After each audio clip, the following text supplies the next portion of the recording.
everyone. Welcome, welcome. I'm going to call this meeting to order on December 12th, 2017. Welcome. We love a full house in the City Commission meeting, so welcome. We are so excited to have all of you guys here tonight. And I'm going to ask the City Clerk to call roll first. Commissioner Abraham, Commissioner Holland, Commissioner Rhodes. Here. Commissioner Wilson. Here. Mayor Harless. Here. Commissioner Wilson, would you mind leading us in the invocation? Mm-hmm. Be glad to. Thank you. Everyone, Please stand with us. This is a holiday prayer presented to me from my friend Tammy Zimmerman. Let us pray. Let us pray that strength and courage abundant be given to all who work for a world of reason and understanding, that the good that lies in each of our hearts may day by day be magnified, that we will come to see more clearly not that which divides us, but that which unites us, that each hour may bring us closer to a final victory, not nation over nation, but of ourselves over our own evils and weaknesses, that the true spirit of this holiday season, its joy, its beauty, its hope, and above all its abiding faith, may live among us, that the blessings of peace be ours, the peace to build and grow, to live in harmony and empathy with others, and to plan for the future with faith, trust, and love. Amen. Amen. Thank you. If you'll stay standing, we'll do the Pledge of Allegiance together. I pledge allegiance to the flag of the United States of America and to the republic for which it stands, one nation, under God, indivisible, with liberty and justice for all. Thank you very much. You may be seated. City Manager, are there any additions or deletions to the agenda? There are none. Thank you very much. Okay, we have some really exciting things to do tonight. First up, we have, I'm pretty sure Mary Hammond is going to present the annual business awards from the Civic Beautification Board. Welcome. Thank you, Mayor, Commissioners. Sandra, what a wonderful prayer, because you're right, all those things that unite us, and some of the very things that unite us are the people that are here with us tonight. And when we talk about the business awards and we talk about those people who have the love and the passion and the tenacity to invest in Paducah, and we want to honor some of those businesses tonight. So this is Paducah Civic Beautification Board, and these are awards for businesses that have just gone that extra mile to make their business beautiful and to make our city look just as wonderful as it does. So I'm not going in order, just how these plaques are. You want me to help you? Help you. Okay. Oh, look who's first. My own board member, Jay Page. Now, this is Jay's second year in a row for another DQ Grill and Chill, and this one is on the south side. And thank you, Jay, for your belief in the south side and helping to revitalize that area of our city. Thank you very much.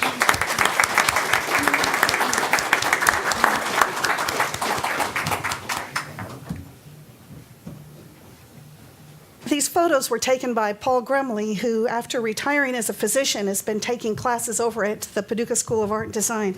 And I think you'll see, if you were to compare, he gets better every year. Okay, let's see, I can find here. This is for a business out at the mall area. This is the Chandler Apartment Homes. And Crystal Coons? Thank you, Crystal. Thank you. Those are beautiful apartments if you have not been in. I know Crystal would love to show you. Frenchtown Station. Come on up. Jenny and Chris Hudson. We love what you're doing to connect Lower Town and Midtown. Thank you for taking a beautiful little building and just make it have character. Thank you.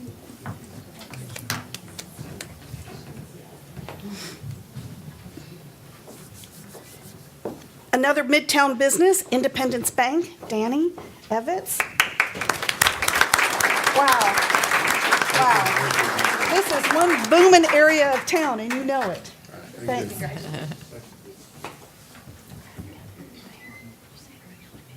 Art Guild of Paducah on Market House Square. Charlotte, come on up. Charlotte Irwin. Now, this was going to be a business for how long? 2 months? 1 month? It was a pop-up. It was a pop-up. I know, and we love that. Thank you, Mary. Thank you very much. We're very appreciative. And we love it that you're always open. There's always someone down there, always open. 7 days a week. Perry's Pest Control on Kentucky Avenue. Now, you may say, Perry's, where is that? That's the one that always has all the beautiful flowers out front. This is Patrick and Carol Perry. And I wish I could tell you the funny story of the squirrel that Patrick reached in our office and reached in and brought it.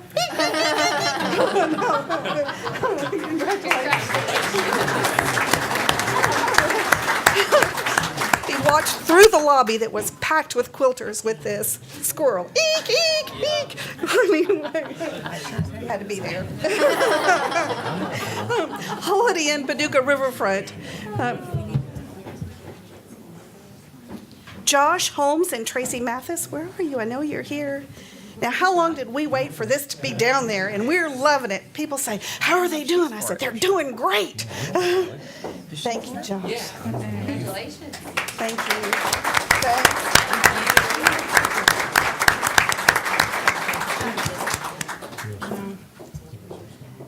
And this is a really special one. You know, people say, you know, what do people do when they come to Paducah? And I said, well, they come here because not only are we a river city, but we are a medical center.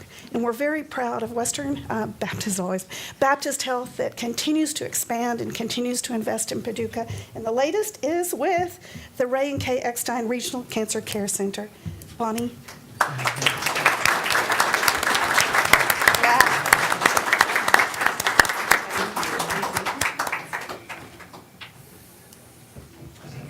And I always say people shop where they go to the doctor, so that's good.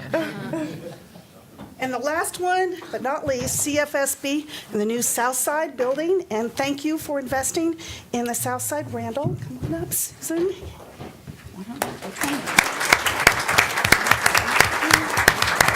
I believe that you will be a catalyst in helping to revitalize the South Side. That's why we chose that Oh, area. I love it. We are. I love it. And the building is beautiful. It is. Thank you. It's your bank for life.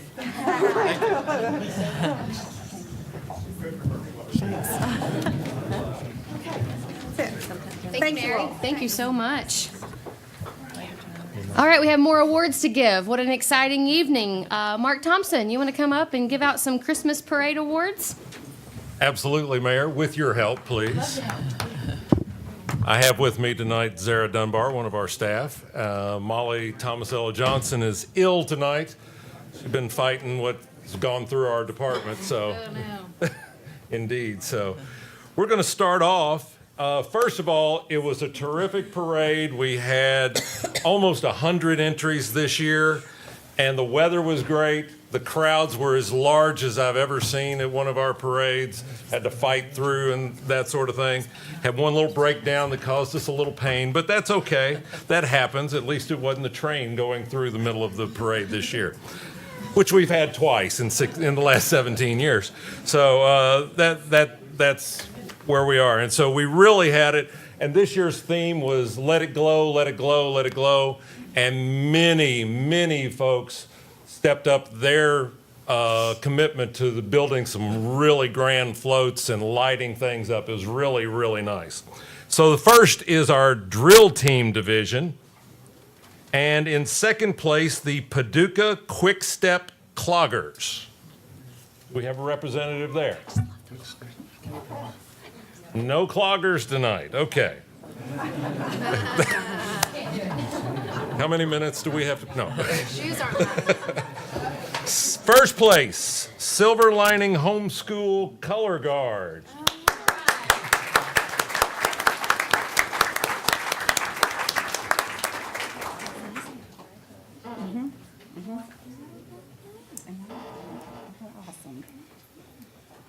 All right, thank you. The band division, second place, Paducah Tillman High School Band of Blue.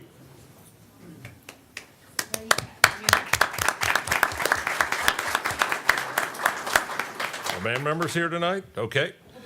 Okay. And band division number 1, McCracken County High School Band.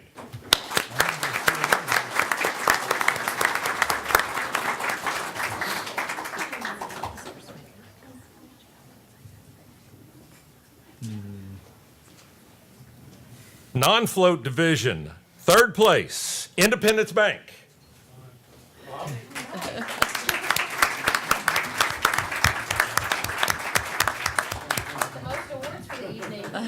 place. Paducah Jeep Owners Club. Lots of Jeeps this year. And first place in the non-float division, Blackburn Farms.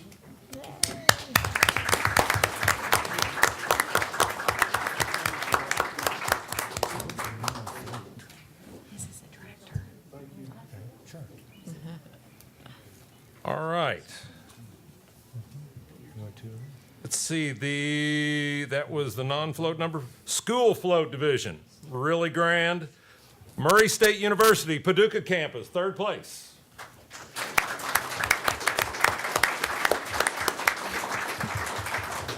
Paducah Middle School.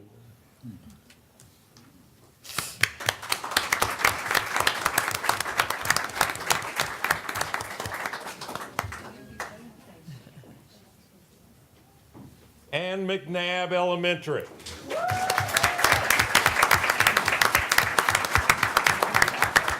Hitting those drums.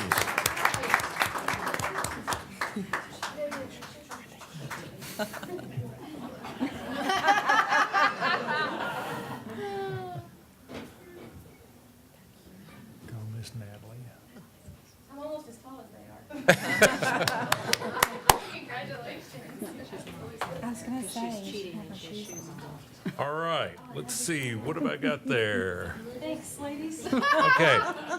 And the religious float division, third place. And these were really terrific. Milburn Chapel, CPC.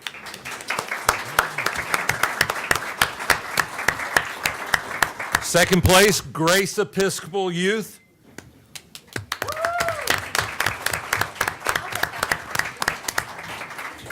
I'm a member of Grace Hand one back Episcopal there. Church. You can get it there for us. A trophy. I really did. All the work she put into it, it's just amazing. And first place, Highland Cumberland Presbyterian Church.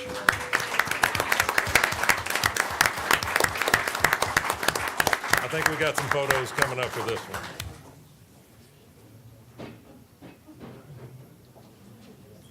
Come up here. Come on up there. Are you holding it? Don't stand in front of me. You'll cut me up.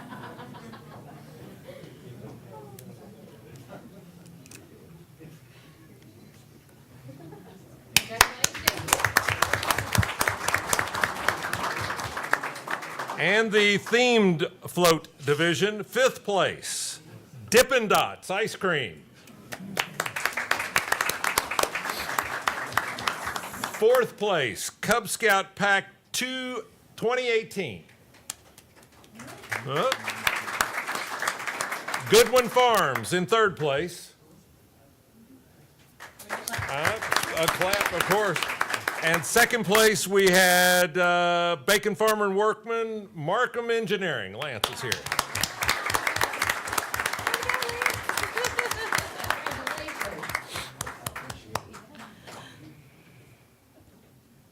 Everybody take your picture?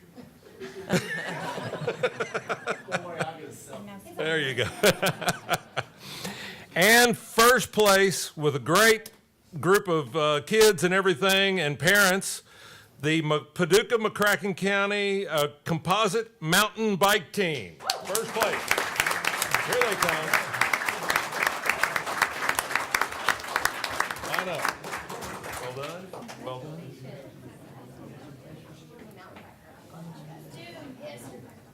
We're gonna get photos? Together? Okay. There's some. Want to come up with photos? Come up. Come on, get. They're leaving anyway. Those people were. Use the. Yeah, you're gonna have to use the whole center there. Congratulations. Oh, it's a big group. It's a really big group. Wow. They're closing. They couldn't find anybody. Did they even be so bad? It's only 6 o'clock. I mean, I think they have. I mean, it's in the picture. And that's what I heard. They just couldn't find anybody that they trusted.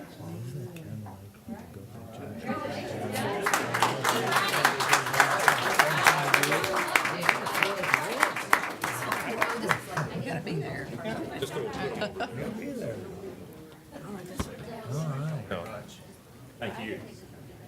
Okay. Well, no, just that. Thank you, Mayor, and we appreciate everybody's participation. Look forward to another great parade in 2018. Absolutely. Thank you for all your hard work, Mark. Yes, thank you to Parks and Rec. This is when we lose the crowd. If you need to leave, we understand. But you're welcome to stay That's right. for the important business of the city. Now's your cue. I love it when It's they very stay. exciting I love it when people stuff. stay. Okay, let's move forward. We are going to have some members of Strand Associates come up and do a presentation with us and update us where we are on the plan. Do we have representatives in here? What happened? Oh. Thank you, Mark. Does anyone want to provide some entertainment? You already clogged. Who Oh, could I fo- did Who clog. would follow that? That's true.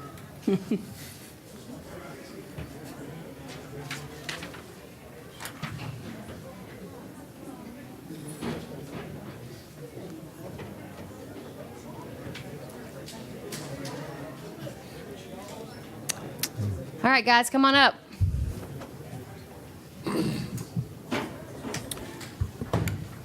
Mayor Commission, we have representatives from Strand Associates here to give you an update and also a presentation on our comprehensive stormwater plan. We have with us this evening John Lyons, Mike Woolham, and Steve, and myself, and Eric Hickman here tonight. And it's going to be an informative presentation. I know we have a long agenda tonight, so I'm just going to let them get started. Okay, thank you. Okay.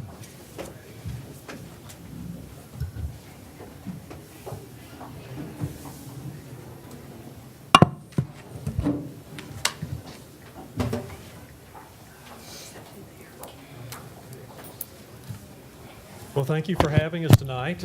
We're certainly excited to be here today to give you an update of where we are with the comprehensive stormwater master plan. And you see a slide there that shows kind of a visual of the project area. We also abbreviate the comprehensive stormwater master plan as CSMP, so you may hear that an acronym used occasionally as we talk about the project, but that's what we're referring to as the master planning process.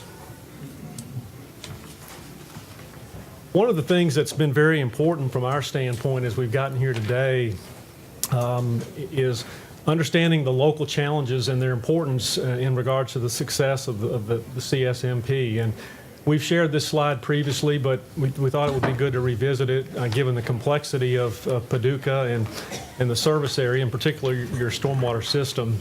You have 3 major watersheds. There's 5 total, so we're basically working in 3 different areas of the city. You have river and creek influences, and depending upon location and circumstances, those conditions can drive us to approach flood evaluations in different ways. You have flood walls, pump stations, again, another complication of things that, again, begins to drive more detailed investigations and how they interact with the combined sewer system, the separate sewer system. Topography is an issue. In the downtown areas, for example, it's very flat. You have areas where you have sort of this rolling flat terrain where the water ponds and you have rises and ponds, and so understanding that relationship. Steep upland areas, and then obviously another big factor is the combined sewer system and how it interacts with drainage and runoff that happens during heavy rain events. So these major watershed characteristics also influence our study approach, and this is sort of a continuation of that slide, and you begin to see the relationship between the different watersheds. We have natural conveyance systems here in the city's areas. These were where you have open channels. These are open streams where you have situations with bridges and large culverts for road crossings. You have floodplain areas, natural floodplain storage that has to be considered in the process, and how that floodplain storage may have been impacted over the years through development. These are all things that we look at in the past. We also think about that going forward and how practices might impact that in some of the recommendations that come out of the process. The closed pipe conveyance systems are areas, conditions that exist typically within the urban area. And there you have combined sewers, separate storm sewers, and then you also have a lot of overland flow considerations with things like the streets, where literally the streets become part of the conveyance system for stormwater runoff. And frankly, the streets become part of the storage component when you have storm sewers that surcharge during heavy rain events. It's part of the storage component. So again, another layer of complexity in understanding how that system works when you have certain conditions. This slide highlights, kind of considerations with regards to the urban area with the flood pump stations. You see here images showing the red line basically highlights the existing flood wall that encompasses much of the city's urban area there. There are actually 12 flood pump stations that follow along that flood wall. And then you have a number of areas within that service area that flow to the different pump stations. One of the complexities of the urban area is frankly how those systems and the combined sewers in those areas function when it rains, because everywhere you see there's a little black triangle, several triangles that you see in the urban area there, and those actually reflect what are called regulators. And a regulator is an overflow mechanism in a manhole where during some events sewage flow through that manhole would flow in one direction where it eventually finds its way to the treatment plant. When you have a heavy flow condition, the sewers become surcharged, and all of a sudden there's a relief mechanism where all of a sudden the stormwater and the kind of the mixed sewage flow goes in a different direction. So one of the challenges that we have in understanding how the system works is understanding how those relationships occur with different types of flood conditions. And you see there, we've highlighted on the screen, you see these dashed arrows. That shows, the black arrow shows sort of what we would call the normal flow to a flood pump station, maybe during a drier period of time, and then during certain wet periods of time, flow that would go in this direction actually diverts and goes into a different area of the city. And so that occurs in a number of places, and so that also presents certain unique challenges that we have to contend with as we understand and develop our baseline conditions model for the city's sewer system. I think it's also important that we understand how the levee system impacts the ongoing concerns with your all storm sewer system. And this slide basically highlights a relationship with the river. You see here's the river during operation below what we call river stage 27.5 feet. This is the kind of a representation of the community on the banks of the Ohio. You have a storm sewer that basically flows and it freely discharges through the levee where it releases by gravity out into the river. And so that's kind of the normal condition that the city operates under when the river is low. Correspondingly, when the river is up, you have a condition where this pipe system, this portion of the pipe that goes through the levee would actually be closed off, and the flood pump stations would then engage, where now you're relying on the pump stations instead of gravity through the levee. You're relying on pump stations to pump the water through the levee or over the levee into the river basin. And so the importance of this relationship is that when you operate with pump stations, the capacity of your storm sewers and your drainage system is actually reduced. You have better performance of your system when you have gravity flow conditions as opposed to when you have the pump stations in operation. And this is very important, and we kind of show, this inset right here shows a relationship with, this is the existing flood wall. And you see here that literally over 11,000 acres of the city of Paducah is protected by the levee system. And looking at that, 20,000 people are protected by that. And literally, if you looked at the community assets, the property value that you have that are protected by that, that's literally over $1.2 billion in assets in terms of property alone that are protected by that system. So this is a very important part of your overall storm sewer protection mechanism that you have to help prevent flooding. But it also creates challenges when you have local storm events on the landward side of the levee such as you did when we had the event back in July of 2015.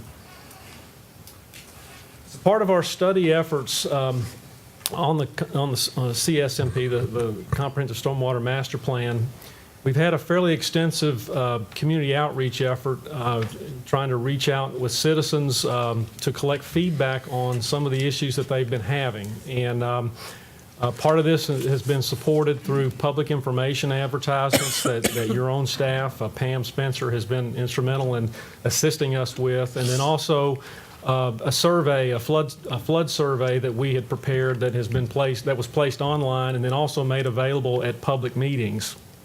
Just to give you a little bit of background, public meeting number one, which was held back in June earlier this year, we had basically 65 folks attended that particular meeting. These photographs show you a little kind of the setup that we had. We had tables and we had a presentation to help educate and inform the public on some of the nuances of the storm sewer system and the master planning process and what we're trying to accomplish. We also use that as an opportunity to get them to fill out questionnaires regarding flooding concerns that they may have had with regard to their property or where they live, their residence. And we actually had 48 questionnaires filled out by the attendees at that meeting. So that was a fairly good representative cross-section of the group. We recently held public meeting number 2. I think it was on November the 13th, just last month. We actually, because of the importance of public feedback on our planning efforts as we are developing the baseline models and trying to understand the existing conditions with regards to local flooding, we actually went the extra effort, and the city actually handed out the staff, your engineering department staff, literally 700 flyers to property owners that were in areas that we had identified as potentially high flood-prone areas based on our preliminary modeling evaluation. Literally walking door to door, putting these flyers on the doors, letting them know that we had this meeting coming up, and obviously trying to enlist that educate and enlist feedback and participation. We had basically at that meeting we had 32 attendees that joined us for that evening. Similar format, 13 questionnaires were received, and so. Again, good participation. We had good dialogue with folks that attended the meeting, but not quite the attendees that we had at the first meeting. We also, just by way of comparison, to help you understand the kind of the magnitude of at least what we think are potentially flood-impacted properties around the city, we did an evaluation of the July 7th, 2015 storm event that impacted the city so severely. Here just a couple of years ago, and we found statistically here, if you see on the screen, about 804 properties and/or homes were actually likely candidates that could have been flooded in some manner during that particular event. And then if you look literally within 10 feet of the flood limits that for those 804 homes or properties, there was potentially another 933 that could have been impacted by that same event. So I think the point we're trying to make here is that flooding is a problem in the community, and I think you've heard that in some of the public meetings, and we've been able to demonstrate that through the feedback that we've gotten, but also through the modeling efforts that we've been involved with over these last, I guess, 8 months or so that we've been working on the project. This is just a brief summary of the questionnaire responses, just to help understand the kind of feedback that we've been getting. You see 2 colors on the bar charts. The blue color represents feedback we had from public meeting number 1. The orange is the additional feedback that we had from meeting number 2. You can see here that of the 61 questionnaires completed, the 61 respondents, about 44 or so actually reported that they had structure flooding with their home or their business. If you look at the frequency of the number of flooding occurrences, the frequency, you see here that the vast majority of those that reported structure flooding has seen it happen 5 or more times. Now that's a pretty significant statement if you think about that, because every time you have a flood event and it impacts a home, it means that you have to have flood cleanups and you lose property. It's a big deal, and we've heard some very extensive, heart-wrenching stories from some of the property owners that have come to the meetings about some of the problems that they've had. And so it's something that we take very seriously, obviously, as your consultant, and trying to find ways to help solve these problems. You also see here, again, location of structure flooding, whether it's basement focused, first floor, or crawl space, and you sort of see a relationship there. And then obviously we're trying to dig a little deeper into how the water entered the homes. And this is all information that we will be looking at very carefully as we start to evaluate alternatives in some of the different problem areas that we've identified for additional study. So just to kind of highlight the feedback and where that feedback has been, I guess, centered in the community, this slide actually shows where past and present drainage complaints have basically occurred or have been reported. And this kind of feedback actually is important from our standpoint because we're developing these models that are predictive modeling tools that tell us where we think flooding occurs. But what we want to be able to do is to correlate what we've developed with our modeling efforts with actual complaints that sort of validate our concern. And so what you see here, this is the urban area. This is where the urban area of the City of Paducah. This is Cross Creek Watershed, Crooked Creek, Perkins, and Island Creek. You see here that the vast majority of the drainage complaints, the orange ones actually are complaints that we received this year as a part of our master planning process. The crosses are from previous complaints that have been received over the last, I think, 10 years or so that have been kind of kept up through the engineering department. When people call, they try to record those complaints and categorize those in different ways. So this is a good way for you to continue to, again, to track these kinds of concerns throughout the community as the community grows and changes. But it's also information that we're going to be using going forward. So how are we using our modeling tools to help give you the best confidence in the recommendations that we're going to bring forward as this process continues to evolve? And we're using a tool in the urban area that's specifically designed for the kinds of conditions that the City of Paducah has with its terrain, flat topography in the downtown area. And we've been working closely with the JSA with utilizing their modeling tools as a basis for that. We've expanded that using city information to basically give us a robust modeling platform to be able to evaluate different storm events. We've conducted additional field surveys. We've used a product called LIDAR topographic data for our flood mapping products. LIDAR is basically this a very high level mapping product that uses like radar, not radar, infrared technology to basically collect point data at very close intervals that gives you good representation of the shape of the surface of the earth. And then we also used NextRad imaging data to help us apply the rainfall distribution based on literally information that collected exactly for the storm events that occurred, that July 7th, 2015 event, which is the event that we're using as our baseline condition. There's actually a two-dimensional component to the XP Swim software that we use and I'm going to show you some of the really detailed mapping that really helps the public understand the magnitude of flooding and the extents that we've used in the meetings that we've had with the public to try to validate the findings that we've had thus far. That's been very important to our efforts. In the open channel areas, we use a slightly different tool because, again, in the open channel areas, you're talking about creeks and streams where you have large watersheds. You have extremely high flow conditions in these areas. So the flood flows that you have in the urban area, while you have a lot of flooding, it's in pipes and in sag areas of roadways. But in the creeks and the watersheds like Perkins Creek, Cross Creek, Crooked Creek, you have some extremely high stream flows that trying to encapsulate those in a pipe or culvert would be near impossible because they would require such a big facility in order to convey it. So we use a certain technique to model that began with modeling tools that were available through FEMA.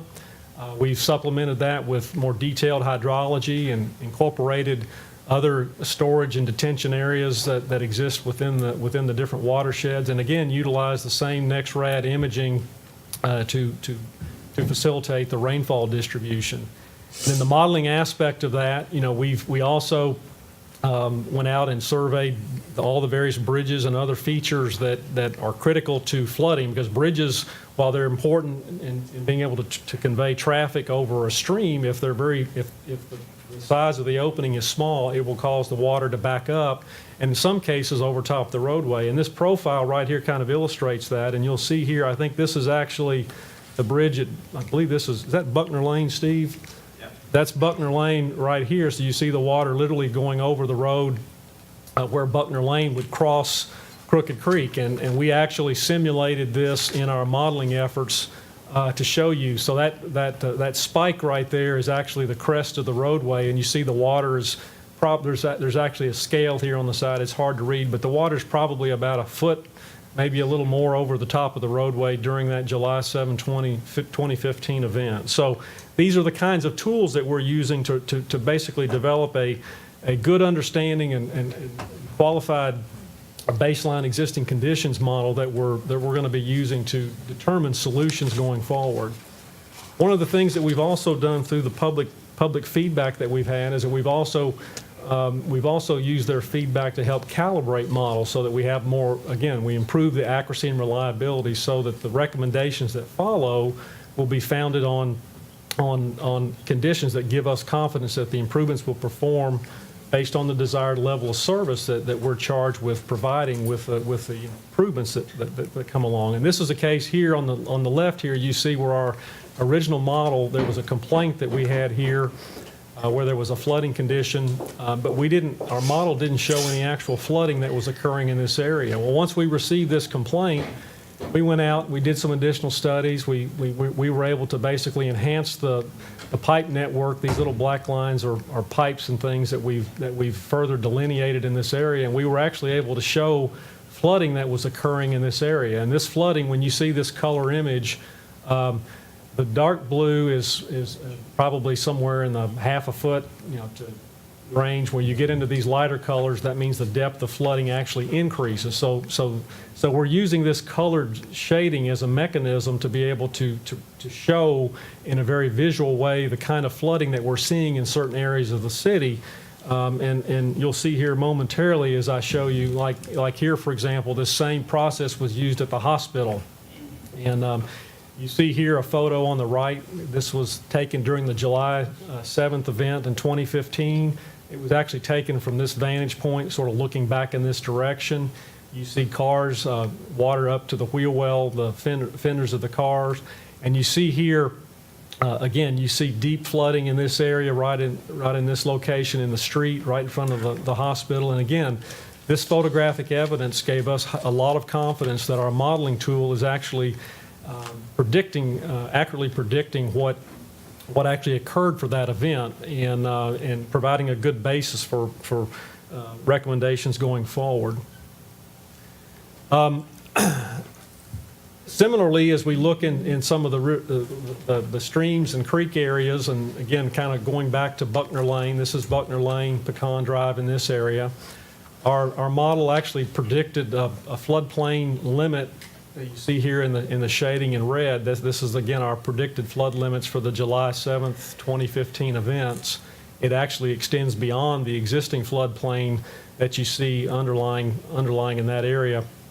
But if you look to the right, this is actually Buckner Lake Circle, which is right off of Buckner Lane. You see that little cross right there. That's a questionnaire response that we received from someone that lives right in this vicinity who had structure flooding for their home. So you can see, again, this was excellent feedback that we got from the property owners that, again, gave us a high degree of confidence that the modeling efforts that we're undertaking are providing an accurate representation of what actually occurred during that event.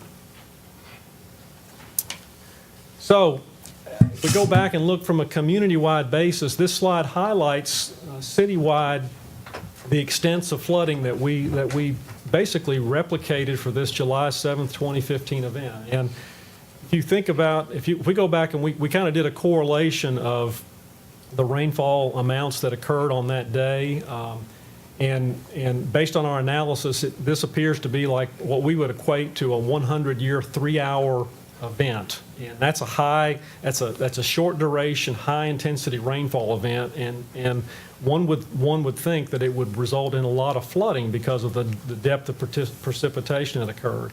And basically what this map shows is that it in fact did result in a lot of flooding throughout the community.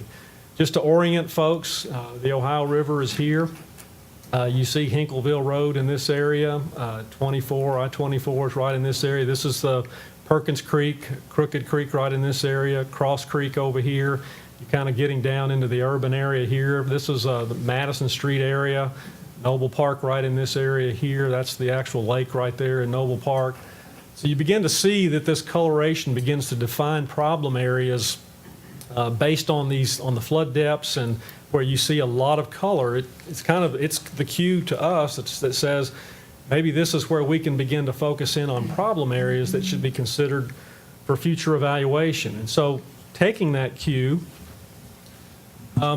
we did sort of a quick high-level evaluation from the community standpoint, and we looked at concentrations of at least what we think are flooded properties or predicted flooded structures based on the graphics that we have from the mapping that's available. And we identified roughly 23, these are what I would call major problem areas throughout the city.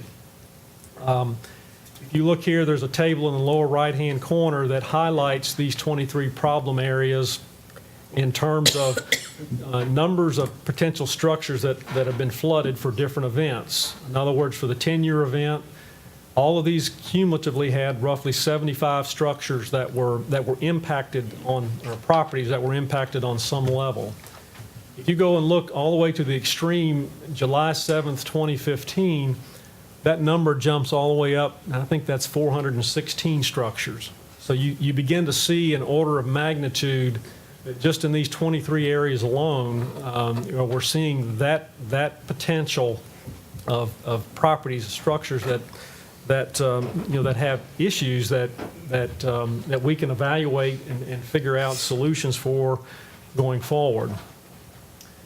So to kind of help shed light on how these areas were identified, I want to just kind of dive down briefly in 4 example areas. These aren't in any particular order. These are just example areas to kind of help you see how our thought process worked in identifying these 23 areas to potentially identify areas that would, the 10 that would ultimately be studied for additional evaluations. But we'll go to the Clay and Madison area. And I'm going to go through a series of 3 slides here.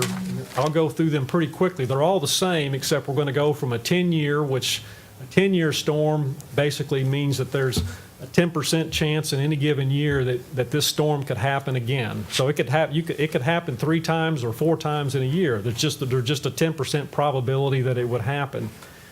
So this is what that condition would look like for a 10-year. And so you see there we've got flooding. We've got some pink shaded structures here that indicate these are potentially flooded based on our findings. We also have, we've got feedback with questionnaires that show structure flooding has occurred in this area, and we had a lot of feedback in this particular location. But you go to the 25-year, again, this is the 4% chance event, so there's a 4% chance that this might happen in any given year. You see the coloration for that 25-year storm. It begins to brighten. You see the red colors, the orange colors, so the depth of flooding is more significant in those areas, but you see that flood boundary begins to, continues to expand. And then we go all the way to the July 7th, 2015 event, and it blows up. You see reds in a lot of different places. And so our modeling tool basically suggests that this area, and again, to kind of look statistically here, there are actually 3 areas in this one location. They're all sort of interconnected, but they may be looked at individually, but they probably need to be studied collectively as one, since there may be some interrelationships between them that need to be understood going forward. But in this one area alone, we literally had on the July 7th, 2015 event, there were 125 structures that were potentially at risk here that have either that were either completely surrounded with floodwaters or touched in some fashion. And so this is the kind of evaluation that sort of suggests that this area is a serious problem area. Kind of taking this to another area, another location, you all may be familiar with an area called the Branch Street, which is not too distant from Madison. And you have the old golf course area here that is currently undergoing development. They've actually got some detention basins that have been, I think, that may have been put in, side settle basins that are in this area. But there's a lot of existing drainage area that comes to this inlet right here, just up street from Branch Street, that, where water flows down kind of to the northeast. So again, this is the 10-year. We're going to quickly go to the 25-year. And then we're going to go on to the 100-year. And so you see that there's obviously a bottleneck right here that causes flooding to occur. You're seeing a lot of street flooding, structure flooding, at least some areas in this location that are impacted. One thing that's significant here with the Branch, and why this is important, is that the Branch has a system that's designed to collect urban runoff, routes it under the railroad, and it eventually is intended to be diverted where it would release outside the levee over near Noble Park, off Hinkleville Road there.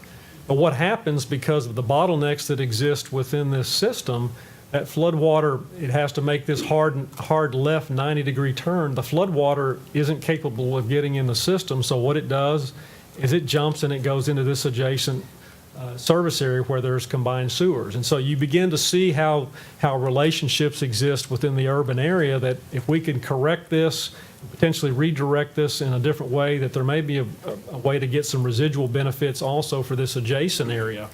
And again, this particular area had, I think there were 20 homes that were affected during that July 7th event, based on our properties, based on our initial analysis. The third area, and I've only got four, so I've only got two more to go, just so you know where we are in at least my portion of the presentation, is Cross Creek at Old Mayfield Road, and this is over in the Cross Creek Watershed. Again, this is an area, this is Old Mayfield Road in this area. There's a kind of a commercial area in this location. Circle Park is just upstream from this location here. Again, this is the 10-year event, so we kind of quickly go to the 25, and we go to the 100-year event. And again, you see a lot of reds, and if you look at the reds, and I failed to kind of share that, the bar chart basically would suggest that the red areas show flood depths that are in that 2.5 to 5 foot range, and it's even deeper in the pinks. It goes even deeper than that. So you begin to see that kind of that relationship that exists there. And this area, obviously, this is an important transportation corridor. We're showing only 10 structures that are flooding in that July 7th event, but you also have to think about emergency services and things like that may be important in defining where we need to focus efforts in prioritizing projects and improvements if public safety is an issue for another area. And so, lastly, certainly not leastly, we want to look at the Buckner Lane area. Again, we've talked about that earlier. This is the same graphic here. You see Pecan Drive right in this area, where Pecan Drive kind of traverses from east to west. You see here Buckner Lane in this location. This is actually Buckner Lake Circle right here. The pond that exists in this location. Again, this is the 10-year event. This is the 25-year event. And this is the July 7th event, which is almost the equivalent of a 100-year, 3-hour event. And so what you see here, and again, it's hard to see, but there's a lot of pink shaded structures in this area that obviously are impacted by this on some level. We actually counted 32 structures that were just in this one confined area alone that were potentially impacted by that event. And obviously the Buckner Lane plays a big part in that because of the restriction, and then the downstream flood depths that you see there. And so this is another area where you have a high concentration of properties that are impacted, but you also have a location that's in a stream or creek area where you have high flows and a lot of water. And so the solutions the solutions that we might recommend for this location may be different than the solutions that we would recommend for the urban area. So what we've done here, at least on the existing condition scenarios, is try to give you a little flavor for how we've evaluated the current conditions, throughout the city, and basically setting the stage for the next phase of our effort as we launch into the screening of alternatives and the evaluation, or screening of problem areas, I should say, and then the evaluation of alternatives. And so I'm going to turn it over to John Lyons, where John's going to talk a little bit about next steps.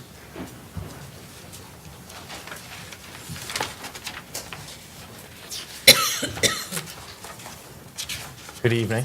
Good to see you all again. Thanks for having us here tonight. So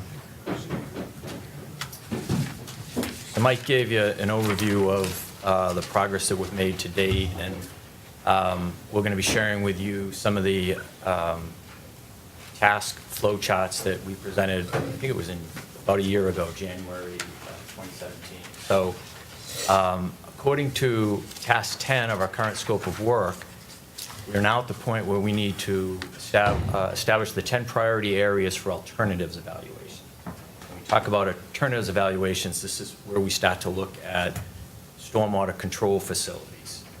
So we'll be working with the technical advisory group, which is city staff and JSA, to begin really digging into that regional map that Mike shared with you and trying to narrow that down to those areas that warrant the highest priority and attention to looking at some of these regional controls.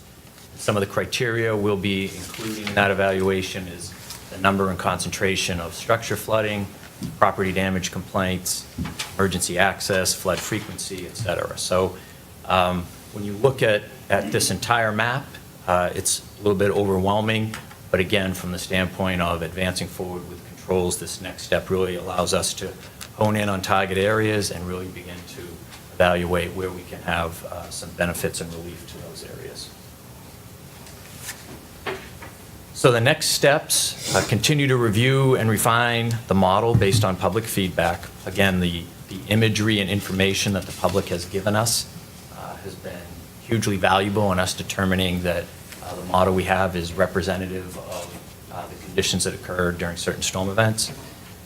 We need to begin discussions on level of service. And this goes back to the presentation that we gave early on in this process, where at some point we're going to have to make some decisions in terms of what type of storms, what storm frequency do we want to design controls for. So Mike showed you varying levels of control and flooding for a 10-year event, 25-year event, 100-year event. Now as you begin to look at controls, you have to make the decision in terms of how big a storm do we want to try to convey and store and keep off of properties, et cetera. That's a decision that we will be coming back to you as we go through the alternatives evaluation and sharing with you various scenarios, and you'll be able to see, well, for this type of control scenario, we can protect this many structures, and for this scenario, we can protect Y structures. And that will be visually represented and allow you guys to make some informed decisions in terms of the direction you want to go in that particular area. We'll review the spectrum of control scenarios. And one thing I want to point you to on the slide is this graphic of the various storm sizes. So this shows you, these are different storm magnitudes, from very small storms up to very large and frequent storms. And then the imagery below that shows you the types of tools that engineers use to control those different types of storms. So what you see is that down on the lower end, the smaller storm events, say 1 inch or less, often techniques that involve site level controls and a lot of green infrastructure type controls are very valuable. So you can use rain gardens, biofiltration systems, porous pavements. There's a lot of creative and sustainable ways to manage those smaller storm events. And those will play a role in the bigger events. But typically what we see as the storm events get bigger and more significant, those types of controls need to be augmented with larger, more regional controls to really provide the benefits that I think we'll be looking at. So we will be covering this entire spectrum and evaluating all the tools that are available to us, and then soliciting feedback from you on those. So. And then obviously, as we look at various alternatives and various levels of control, we'll begin to assign costs to those. And like everything, a cost-benefit analysis will be performed. And, this is a community-based decision. So the engineer's role in this particular case is to provide you with good information to allow you all to make informed decisions. Obviously, an important component of this also is public input. The public engagement and public input process for these types of projects is extremely important. So this is just a quick reminder of our scope of work and the schedule. And this graphic was what we showed you again last January, where these first 4 boxes, preliminary engineering, baseline analysis, the alternatives evaluation, and then the development of capital improvement programs, that was sort of under our phase 1 scope of work. And now we are transitioning to the funding and programming, and then ultimately it ends with implementation of the CIP. So again, there was really 6 major steps in this process. You can see that feedback from the citizens, key stakeholders, community partners, and the commission, sort of an ongoing process throughout both phases. And this graphic, I think, maybe from a timeline standpoint, helps a little more from a scheduling standpoint. So right now we are on schedule with the first phase of this project. The expectations for the schedule were to complete the preliminary engineering evaluation. We have to move towards completion of the master plan. And the master plan, that's where we get into the alternatives analysis and the identification of the controls. The approach here is that there would come out of that process some what we call early action projects to provide some immediate relief, and those tend to be lower capital demand projects, but impactful projects. And then as the project slate is developed, you need to understand how you're going to pay for all those projects, and that's where the funding evaluation kicks in. So if you look at this graphic, the blue boxes show you the phase 1 scope of work, and then the orange boxes show you the phase 2 scope of work. And there is overlap in these from a continuity standpoint, and that's where we're at right now. So we've been working with city staff, Rick and Eric, to finalize a task order 2 scope of service. And some of the major tasks include determination of a cost of service to implement your stormwater management program, develop an operation and maintenance budget, capital improvement budget, MS4 compliance costs, that's your Kentucky permit for your stormwater system, and an evaluation of staffing and equipment needs, and then the stormwater utility study, which will involve identifying area, extent, level of service, calculating impervious area within the service area, developing an equivalent residential unit, measuring impervious surface for all non-res properties, and developing a credit policy. Again, the public outreach and engagement program cannot be overstated here. Strand's role in this will be to augment city staff. Your staff currently does an amazing job. I'll let you know that during the last public meeting we had, I'm not big into the social media stuff, and I was in the back of the room with Pam, and I don't know how she was doing it, but she was tweeting and doing things on Facebook, and as people were coming in, she was taking pictures and posting live, and it was pretty cool to see. So again, I think we can help augment that with some of the technical information, but it's going to be very important as we transition from the identification of actually controls and the types of controls and the location of controls to then how we're going to pay for it. In order for this to succeed, this public engagement process is going to have to be very aggressive and comprehensive. So it'll involve SWAC, City Council, key stakeholders, and general public. Development of program implementation plan. Again, there's a lot of detail that goes into launching a utility, and we'll guide you through that, solicit your feedback, make sure that it aligns with what you all want, because at the end of the day, it's your program. We just help guide you through that process. It'll involve ordinances, master account files, evaluation and budget development. Additionally, we'll look at an MS4 program audit. That'll involve developing new storm sewer design requirements. As we implement the comprehensive stormwater master plan, one of the things we want to do is be able to accommodate future growth. Growth's an important part of most communities, and you don't want the flooding that you're experiencing right now to be a factor in inhibiting growth. So we want to make sure that we have regulations that allow for that growth without aggravating current flood-prone areas. Operation and maintenance plan, facility audits, those are required by the new, they were anticipated to be required by your new MS4 permit, as well as an illicit discharge detection elimination plan. So we'll again assist the city in developing those. So this is just to give you a quick snapshot to show you some of the meetings that will be scheduled over the next year. That includes staff and tag meetings, commission meetings, SWAC meetings, stakeholders, and the general public. Certainly we have some flexibility here in terms of when these actually occur, but this is kind of the preliminary plan that is in the proposed scope of work right now. The blue X's show you those meetings that are really part of the Phase 1 contract, and then you start to see some overlap where we're addressing both Phase 1 scope and the Phase 2 scope, and then transition to, after the spring, into strictly the Phase 2 scope of work.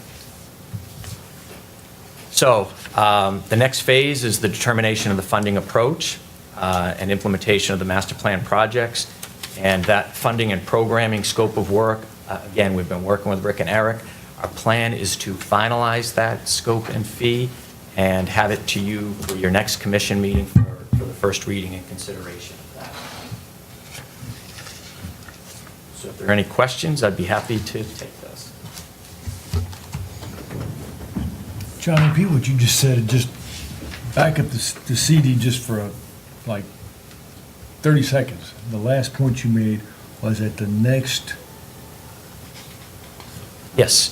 So we are finalizing our Phase 2 scope of work.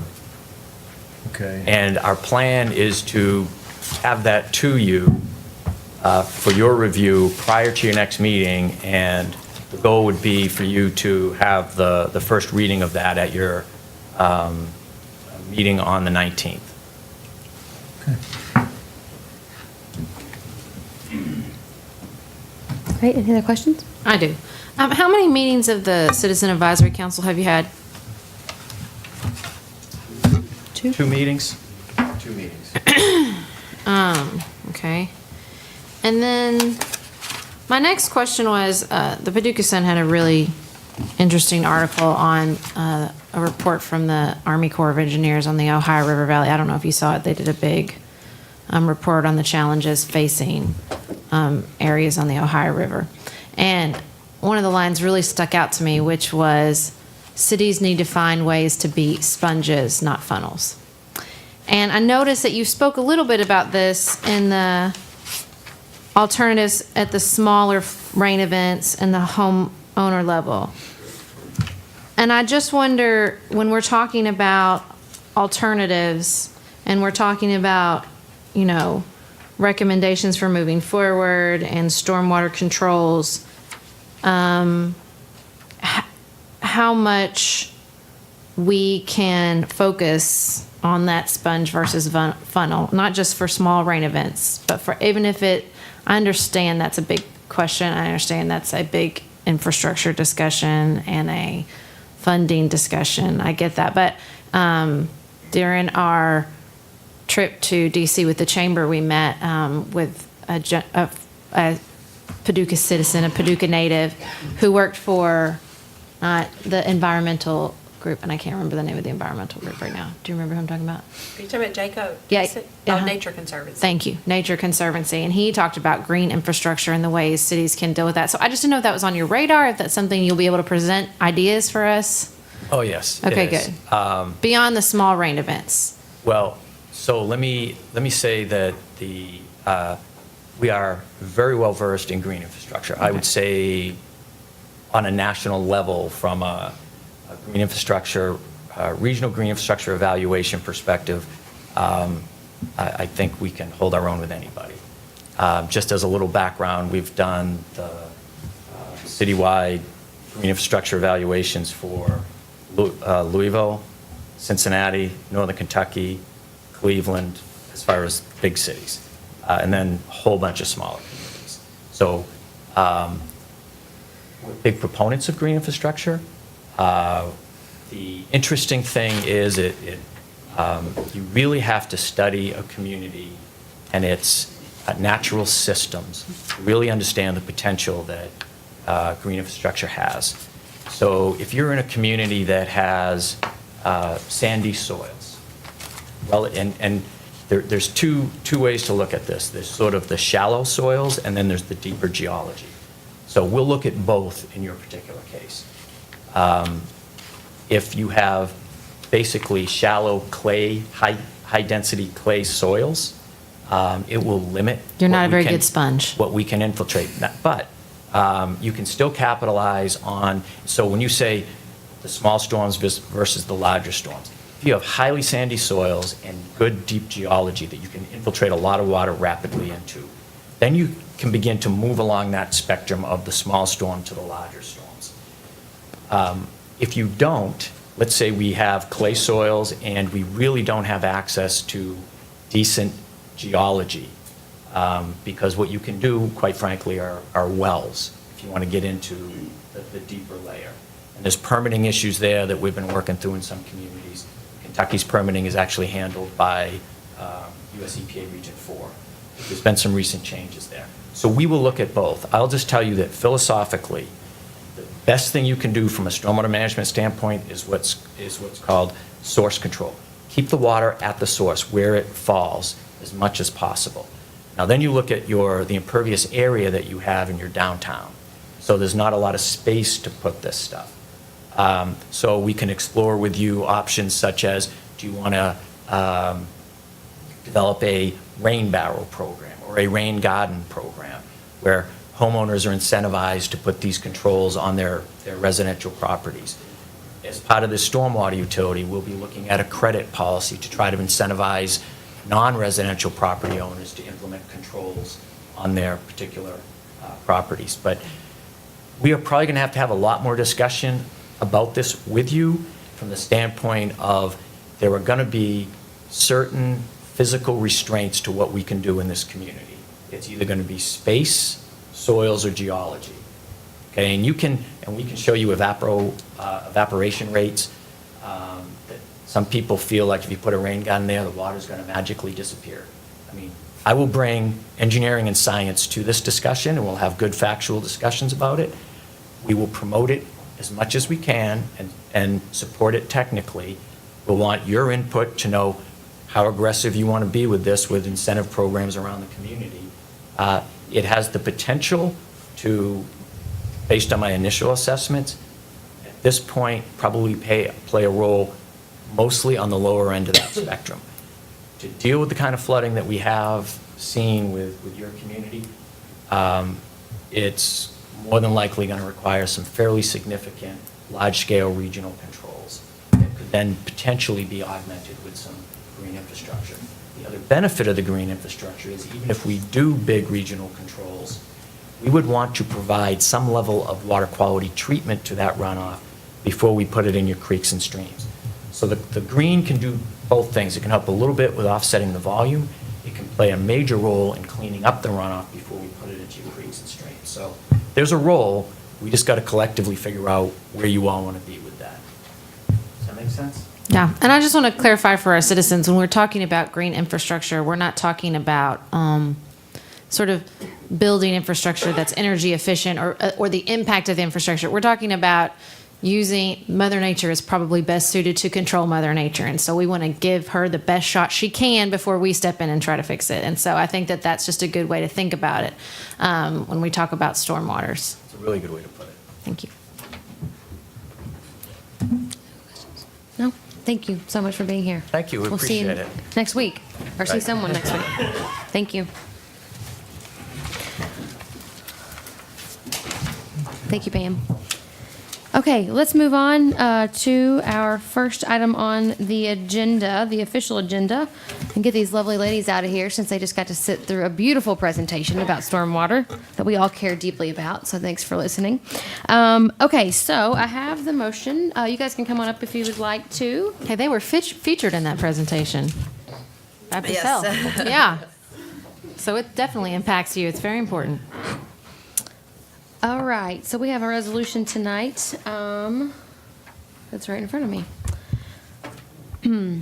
And this is supporting some refinancing that Baptist Health is doing, from what I understand. So I move that a resolution entitled "A Resolution of the Board of Commissioners of the City of Paducah, Kentucky, relating to the issuance by the Kentucky Economic Development Finance Authority of revenue bonds in order to refinance, among other things, costs incurred by Baptist Healthcare System, Inc. in constructing and acquiring certain hospital facilities in the city," be adopted. Second. Thank you very much. Thank you all for being here. Do you want to call roll first? Anybody have any questions about this? No, you want to let them, are they going to speak or? We were No? just here in case you did have Okay. questions. Or any They're like, "We don't want to speak." We're glad to talk, not about stormwater, about revenue bonds, we can talk about that. I think we're fine unless there's any questions specifically about this. No. Okay, all right. Please call the Thank you roll. very much. Thank you all so much. Commissioner Holland, Aye. Commissioner Rhodes, Aye. Commissioner Wilson, Aye. Mayor Harless. Aye. All right, we're going to move on to the consent agenda. Items on the consent agenda are considered to be routine by the Board of Commissioners and will be enacted by one motion and one vote. There will be no separate discussion of these items unless a board member so requests. And I think that we do have an item that we want to pull off here and hear a little bit more about, which would be the upper story residential grants. We want to Item hear from Tamara a D2. little bit. We Excuse me? Item D2, I think that's the one I had Yeah, commented D2, about today. uh-huh. Either wanted to hear more about it or pull it from the agenda just to hear more about it, whichever way is the easiest. Great, yeah, let's pull it off. So remove item D2, right? Mhm. Anything else for anyone?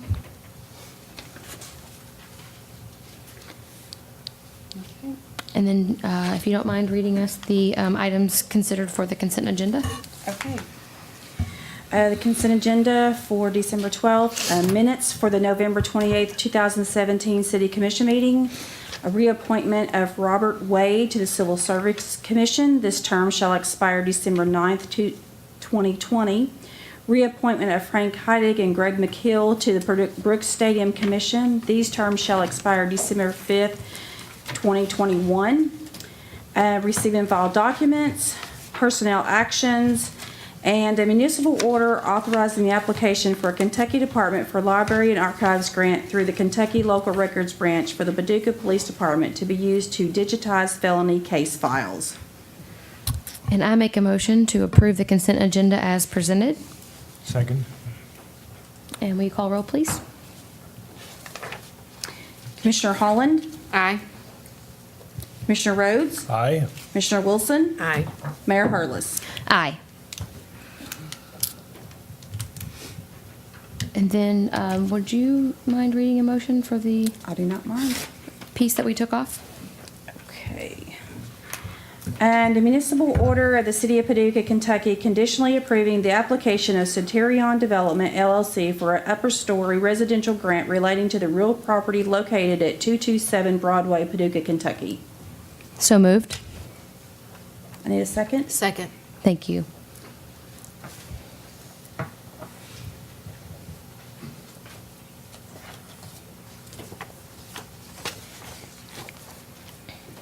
Thank you, Tamara, for providing us a little evening. information. Just going to give you a little 2-minute update on one of the most innovative and productive programs that we have the opportunity to administer, and that is the Upper Story Residential Living Grant Program. Distributed to you is the financials that indicate the number of applications we've had, which at this point in time is 5, and you have acted on number 6. Which is what we're doing here tonight, which has resulted in a grant payout resulting in 16 units downtown at an average cost of a little over $11,000, which is a pretty good turnaround for the quality of units that we are receiving. This program has been in existence since 2014, and we still have funds left in the account fund balance. I'd be happy to answer any questions. What did you mean by what it was $11,000 you? The average Per unit per has been unit. $11,000. Yes. Okay. Yes. But tonight, can you talk about that development specifically? That's what I wanted to hear about. Oh, okay. The development tonight is at the German National Bank by Centurion Development, and they have 6 apartment units. They're rental units up above. Since they are rental units, the maximum grant amount is 15% up to a maximum of $15,000. Hence, the maximum $90,000. So that's why you have to approve it as opposed to the URCDA approving it. They have been completed, and all of the paperwork has been turned in. Do you have any specific questions about the project? So the first floor is going to be Retail. leased out for retail. Yes. It's not now, right? Correct. But the others have already been completed? Yes. Okay. Great. I've been meaning to drive by there, but I've been gone, so I haven't been able to. But Yes, it's this is a reimbursement. So, and we check all the receipts and to make sure that the money has been spent for that project at that location. And they're all completed. All of them Yes. are they? Okay. Great. Thank you. If I may comment, this program came about as a result of the restructuring of the old Paducah Renaissance Alliance, which as an agency was pretty staff-heavy, I guess it's not too strong of a word. And we reduced staff and converted, as I recall at the time, about 60% of what had formerly been staff payroll resources into a series of project incentive programs, of which this was one that was created at that time. Well, good. Great way to get more people living downtown, so thank you. Definitely. Thank you, Tamara.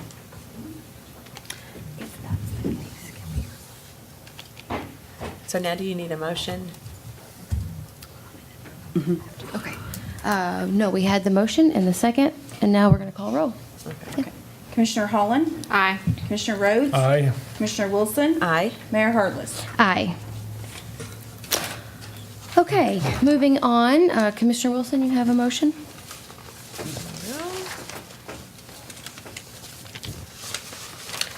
Oh, wow. I move that the Board of Commissioners introduce an ordinance entitled, "An Ordinance Adopting the City of Paducah, Kentucky Final Annual Budget for the Fiscal Year July 21, 2016 through June 30th, 2017. This ordinance is summarized as follows. The City of Paducah hereby adopts a final budget for fiscal year 2017 that reflects all adjustments made throughout the fiscal year and any adjustments required by the independent financial auditors.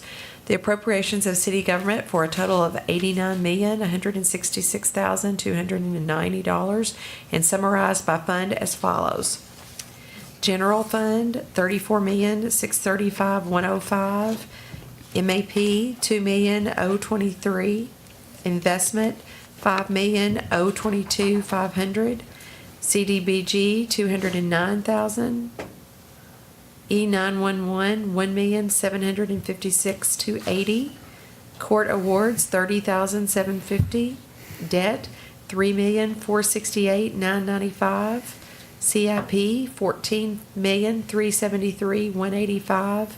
Bond fund, $8,350,000. Solid waste, $7,644,750. Transient boat dock, $5,000. Civic center, $95,100. Rental, $134,920. Radio depreciation, $2,435,840. Fleet, $558,685. Fleet trust, $2,058,250. Self-insurance, $1,237,105. Health insurance, $3,773,000. AEPF, PFPF, TRSTS trust, $1,354,825 for a total of $89,166,290. Second. Are you going to break down the jargon for us? Probably not. I put you on the spot. Sorry It sounded about like that. jargon, it sounded like numbers. Well, the numbers seem bigger than they are. Just because you have it appropriated doesn't mean you have to spend it. So I know people are excited about that big number, but that doesn't mean we spent everything that was appropriate, and we did not. Basically, what you have before you is an ordinance which reflects all adjustments made by our independent CPAs. For last year, we're already in fiscal 18. This is actually last year, and they've already been in the field. They've audited us, and hopefully in the next couple of weeks we'll have an audit report. But for us to officially put the adjusted appropriations in the audit report, you will have to approve it. And so that's what we've done traditionally, and that's really all this is. It's not asking you to, we can't go back in history and spend money, so it's done. Thanks a lot. Okay, thank you very much. Commissioner Rhodes? All right. Tammy, you're in trouble. That's all I'm going to say. I put this one just for you. Just for me. I did. You all understand. I move that the Board of Commissioners introduce an ordinance entitled, an ordinance amending ordinance number 2017-11-8503, entitled, an ordinance amending ordinance 2017-06-8487, entitled, an ordinance adopting the City of Paducah, Kentucky's annual budget for the fiscal year July 1st, 2017 through June 30th, 2018, by estimating revenues and resources and appropriating funds for the operation of the city government. Whew. This ordinance is summarized as follows: that the city hereby amends ordinance number 2017-11-8503 to correct an inadvertent error to transfer funds to the amount of $25,000 from the transient boat dock funds reserves instead of the general fund reserves to the transient boat dock fund. Second. My favorite thing. Thank you. You did it with a smile. Commissioner Holland? I move that the Board of Commissioners introduce an ordinance entitled, an ordinance repealing Chapter 58 of the Code of Ordinances of the City of Paducah, Kentucky, and replacing it in its entirety. This ordinance is summarized as follows. This ordinance will repeal Chapter 58 of the Paducah Code of Ordinance, which governs human relations. This ordinance will further replace Chapter 58 to provide that the City Human Rights Commission shall have the duty of receiving complaints of discrimination based on race, color, religion, national origin, sex, familial status, age, or disability, and of facilitating the filing of such complaints with the Kentucky Commission on Human Rights or such other applicable state or federal agency. This ordinance also adds gender identity and sexual orientation as categories of discrimination and grants the City Human Rights Commission the duty to receive and investigate complaints of discrimination based on gender identity and sexual orientation, to hold hearings and issue orders requiring cessation of such discrimination. Second. Thank you very much. Jeff, did you want to speak on this? Well, the introduction hits the highlights. Certainly, a couple more things that I mentioned in my agenda action form that are contained in this ordinance. And by the way, it's a repeal of the existing ordinance and a rewrite of it. The current commission obviously will be retained, but the size of it will be reduced from the current 9-member board to 5. As far as procedures, complaints that come forward regarding race, color, religion, sex, age, familial status, handicap, or national origin will be filed with the Kentucky Commission on Human Rights, where all the functions and duties associated with the disposition of the complaint will be conducted. And by the way, the city has met with folks there and satisfied ourselves that, in fact, the resources and commitment are in place there to properly handle those complaints. Complaints associated with grievances and unlawful practices relating to gender identity or sexual orientation will be filed with the Paducah Human Rights Commission and will be processed at that level. Additionally, the Human Rights Commission, by virtue of this ordinance, will be charged with conducting programs to educate the public and to promote equality for all through community partnerships. That was I think, a longstanding practice of the commission and will be continued, although it will be specified in the ordinance now. The staffing is anticipated to be part-time clerical level staff, such as what's in place right now in the form of a part-time secretary, and it's not anticipated that there would be an executive director position. Great. Thank you very much. I probably know we want to have a discussion a little bit about this, and usually we wait till the very end of the meeting to bring up our public comments, but I do have two people who are here tonight to speak specifically about this, so I thought we could hear from them, and then maybe we can share our comments after that if we're fine, or questions and conversation. So Shirley Thompson, would you like to come up and share? Or ask questions, however you want this to work.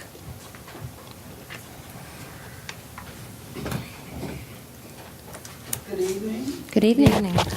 I have a few comments. I am Shirley Thompson. I'm currently a Human Rights Commissioner, and I've been a Human Rights Commissioner for the past 2 years. I applaud you all for making a modification or repealing the current statute because it was very outdated and it was very ineffective for us to have 9 members. And I think a smaller number of members would be more effective. But I do have a couple of concerns. And being an African American, if I came to the Human Rights Commission to file a complaint, I could possibly fall, if I was filing a complaint for employment, I could possibly fall under 4 protective classes. And then if I was filing a complaint for housing discrimination, I could fall under possibly 5 protected classes. I'm also a citizen of Paducah, and I feel that I would want to go to my local Human Rights Commission to file any type of grievance or complaint. Now, since I have been a commissioner for the past 2 years, what I have found is that I think it's great that we're including sexual orientation, but we always considered that under sex when we looked at complaints. But I do feel that to only follow through with those types of cases, it would become a burden at the state level, number one, because at the state, at our local level, when we do hear complaints, I would say in the past 2 years that I have been here, probably 70 to 80% of those complaints are really not complaints. As far as sexual orientation, we have heard that I am aware of 1 complaint in the past 2 years, but it really wasn't a sexual orientation complaint. It was really a civil matter, which we could not do anything with that. So a lot of the complaints that we hear, if those came into the commission and we immediately forwarded those complaints to the state, we would be sending a lot of complaints that are not valid complaints. So what I'm asking you to consider is just to consider maybe having the commission come up with a process that we could follow that would determine whether it's a valid complaint or not before we would send it off, because of all the complaints I've heard over the past couple of years, I would say that we really had 1, maybe 2 bona fide complaints. And most of them were grievances that we remediated and we didn't have to send them anywhere. And then the other concern that I have is that when people come in, they like that face-to-face contact because they're already thinking that they're in a compromising position, and they like that face-to-face communication. So I think that if we could, or if you all could consider possibly just altering the language so that we would do screening and remediation before we send complaints out. Thank you. Thank you, Shirley, so much, and thank you for your service on the commission. Any questions? I actually pulled up the language just so that I could see it for myself, and just so everyone knows what it says specifically about this complaint facilitation. It says the commission shall receive complaints regarding race, color, religion, national origin, sex, familial status, age, or disability, and shall facilitate the filing of such complaints with the Kentucky Commission on Human Rights or such other applicable state or federal agency, that agency shall be delegated all duties and powers with respect to investigation, et cetera, et cetera. So what you're saying is there are things that come in that you don't think need to be sent on to the state and therefore could be handled locally. Is that what I hear you saying? Could be remediated, and if they couldn't be remediated, to go to the state. Sure. And I will say this, and it sounds like you have a comment too. One of the big drivers for me in looking at how we process these claims is I don't know that it's fair that we ask a group of lay people to do something as important as deciding whether or not claims of discrimination are valid or not valid. I like the idea that there's a group of people in our state that are trained people to understand the nuances of whether or not those discriminations are happening. So for me, it was a driver to say, let's take that pressure off of our local volunteers and let's use the experts and the people who are trained to do the work. So having said that, though, there could be possible room here to talk about training of the commission. Well, we in did identifying receive, those issues that just need, as you said, perfectly screened and remediated locally.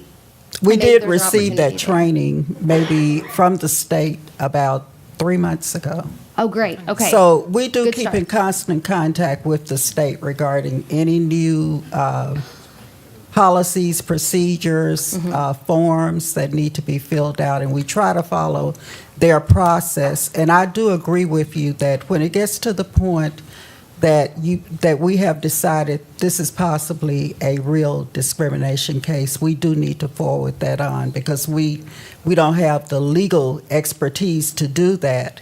But I think we have the knowledge and ability to determine at that point whether it could possibly be a discriminatory case. Well, and to me, the word facilitate the filing means that if the members of the commission sit with the person with the complaint and say, here are the requirements to forward this to the state, we feel like maybe you're lacking on a couple of these, that falls within facilitating I to think me. so. Oh, yeah, good point. And when I met with the folks, that I certainly had the impression that they would appreciate screening. Yeah. And that they had resources available to assist you all in doing that and doing it in a satisfactory manner. I think the word complaint, we need to kind of distinguish between an individual coming forward with a complaint, if you will, and then the formal complaint process, which in my conversations with the state is pretty extensive, that establishes the basis for an adjudication, a hearing, and a determination. And I think that in itself probably eliminates a lot. But the state would like to avoid that if they could through some sort of screening. So I think there's a real compatibility of interest there. And it sounds like, sorry, I didn't mean to interrupt you, but just quickly, it does sound like, to Sarah's point, that facilitation does allow the commission to make this determination. Yeah. And I think it comes back on the commission as you guys can decide, what does that look like? How do we make that work? I think that's fair. Okay. And then one other thing that I wish we could put somewhere into law or as a policy, when we do receive a bona fide complaint, a lot of times if it's relating to race or employment, it could be against someone who is actually receiving funds from the City of Paducah. And somewhere along the way, we need some type of policy that says that if that's the case, we need to maybe go through our purchasing channels to bring those people into EEOC compliance with what we're doing. Thank you. That's a very important point. That's noted. Okay. Thank you, Shirley. Okay. So much for being here. And we have Robert. Did you make it through the meeting with us, Robert? And I did not fall asleep on the wastewater. Oh, great. Good news. Good news. Stormwater. Welcome, Robert. All right, good. Get in there. Again, I'm Robert Shy. I'm also on the Paducah Human Rights Commission. I am certainly brand new. Just started in November. First recommendation is Ms. Shirley Thompson. Obviously, you know she's a brilliant lady. She should be the next chairperson. If she so chooses to take that, I certainly recommend her as well for that there. Mr. Peterson, I do have a question for you there. Now, you mentioned that the commission was not qualified, may not be qualified to handle the other issues, but what would make us qualified to handle the issues that you plan to leave there, like the gender and all those things like that? So why are we qualified to handle that, but not the other things? Well, what we wrote in there is specific language in this new ordinance that avails you all of resources that you may or may not have felt you had direct access to in the past. And I'm speaking specifically about city legal assistance in dealing with complaints and also the investigation and determinations. So we have it available for under the new process, Under the but new not process. under the right. But if we Well, for those discrimination categories that remain with you, those resources would be available. right, but the ones that, let's say that you're taking away, if they stayed, will we still have those resources? If they stayed, Yes. that's a commission decision. If Can they I speak stay. Can I speak to your question? Absolutely. Yeah, I mean, I think it's more of a question of resources, not qualification. It's like Brandy says. I mean, I think that what the commission is saying is we have this resource in the state for certain claims, and so we should use it so that this volunteer board can dedicate their finite amount of time and energy and resources to other areas not protected at the state level, and most importantly, to community engagement and education. So I think it's less about qualifications, and it's more just to that everyone has a finite amount of time and energy and resources when it comes to those. And so we wanted to make the commission as productive as possible and avail ourselves of resources at the state level where we have them. And let me just be very clear and direct to your question, because Sarah covered it really nicely, but just be very direct to your question. The reality is that in the state of Kentucky, the discrimination areas that we mentioned that have been covered under the HRC are adequately processed at the state level. They are. And we've done due diligence to make sure that we believe that, and that's fact, okay? The additional areas of sexual orientation are not covered by the state of Kentucky. So we are saying at the local level that we will cover those. But because there is not a grievance process other than the EEOC, which is really far away from us, that we would like to have a process locally that ensures that we're also covering those areas as well. Is that making sense? It makes sense. More sense? But, Okay. Of course, my concern, certainly for the citizens of Paducah here, is that, obviously they come in with those other concerns and they be shipped off to the state. Just think about the climate we're in right now. Obviously, when it comes to women, there's a whole lot of women that have been wrong over the course of last years, and just right now, they're standing up and saying, you know what, this happened to me. And so, again, those discrimination cases, there's a lot of things out there that happen locally. And obviously, in the past, I'll be the first one to admit, and that's the reason why I joined this committee, that maybe the confidence of the committee was not there. Because that's the other question, is that the reason why you all came to this conclusion to do it this way, was because of resources? And to me, the facilitation is beneficial to our local claimants, that word facilitate, because it doesn't mean you toss them to the state and abandon them. It means that you continue to facilitate. You can and arguably should act as an advocate and an ally, and so that they have more resources, not less. That's how I see it. Right, okay. I understand your concerns, I Right. do. Okay, and I guess my last question, because we can move on, it's getting late, is that these changes that you all are proposing, first time I saw them was simply newspaper on Saturday. And I don't think Ms. Thompson as well. Did you all discuss with the previous leaders, Belden? Yes, sir. So you all did discuss with them. So obviously they did not with us. So that was, I guess my concern is being new here. I just kind of felt that the reason why I joined was to be engaged. Right, and also, take care of some of those issues. And so now that they've been, obviously, we can get together and come up with a solution here. But I just basically say right now, let's have a little bit more discussion, with the current commissioners, because it is an excellent group of people that are remaining there, and then let's go from there. But to make that decision tonight without talking to us, I think it's not wise. That's all I have to say. Appreciate you. Thank you. Thanks, Robert. Okay. City manager, you have a Thank you. report? Oh, wait, I wanted to speak to the. Oh, sorry, missed that part. That's okay. Go ahead. So I just wanted to say that I am incredibly excited about this ordinance and the changes to the Human Rights Commission. I am very proud that Paducah is following the lead of pro-business cities like Nashville and Cincinnati and demonstrating that we are a pro-diversity city. These cities like Nashville, like Cincinnati, and along with cities and states all over the country have found that this inclusive legislation or ordinances is really a boon to the local economy. Our businesses have to be able to recruit, retain, and promote talented people who will contribute their time and energy and diverse perspectives to our economy and our community. I was at a PED event last week, and they said, what would it look like if your community was pro-growth? And I think if you look at Nashville and you look at Cincinnati, legislation like this is definitely a part of the answer. We can also see from cities who passed similar legislation that that this isn't really an invitation to litigate, and I know that's concerns people have. The Williams Institute at the UCLA Law School found that no notable increases in litigation in states that extended non-discrimination laws to the LGBTQ community, as we are doing here, and that the rate of claims was no greater as compared to the population than the number of claims based on gender or race. So I just wanted to say, as a person of faith myself, that I believe the right to work is not a special privilege, but a basic human right that should be afforded to every citizen in our community, no matter their race, gender, or sexual orientation. And the right to be judged on your merits at work is a right we all deserve and a value that I believe the City of Paducah should support.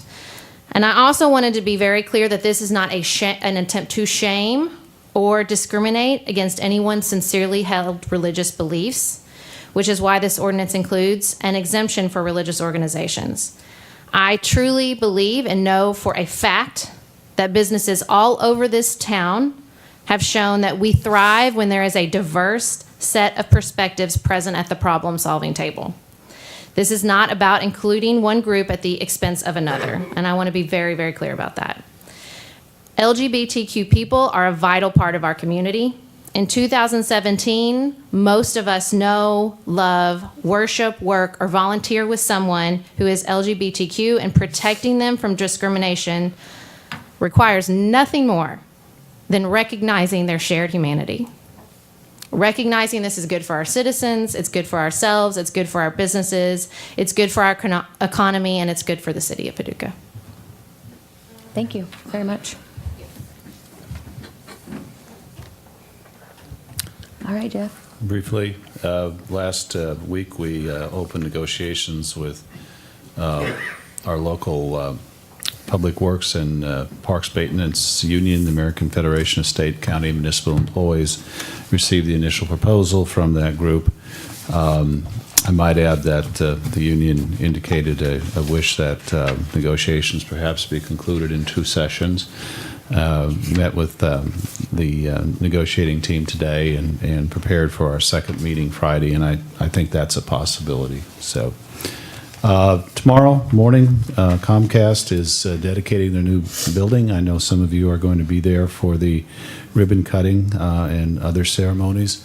Tomorrow afternoon, Public Information Pam Spencer and I will be sitting down with Comcast representatives probably for the majority of the afternoon to hopefully negotiate the final points of the franchise or get as close as we can to getting that ready for your consideration in the very near future.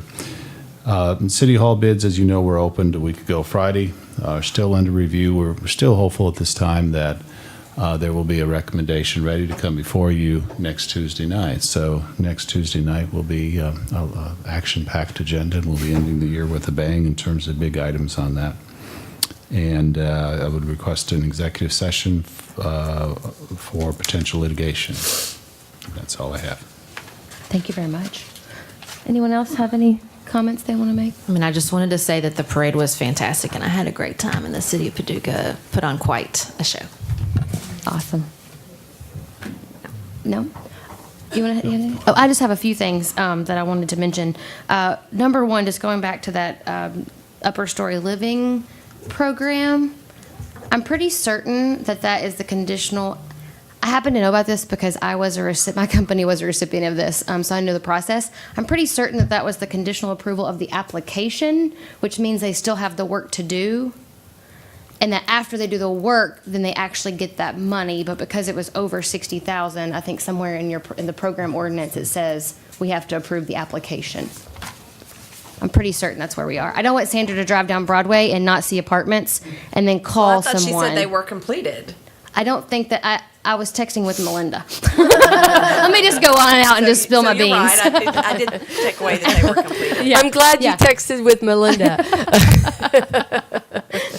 And my apologies in rushing to trying to get the overview of the program as the mayor articulated. This is the first of two steps that has to go forward in order for the application for the funds to be released.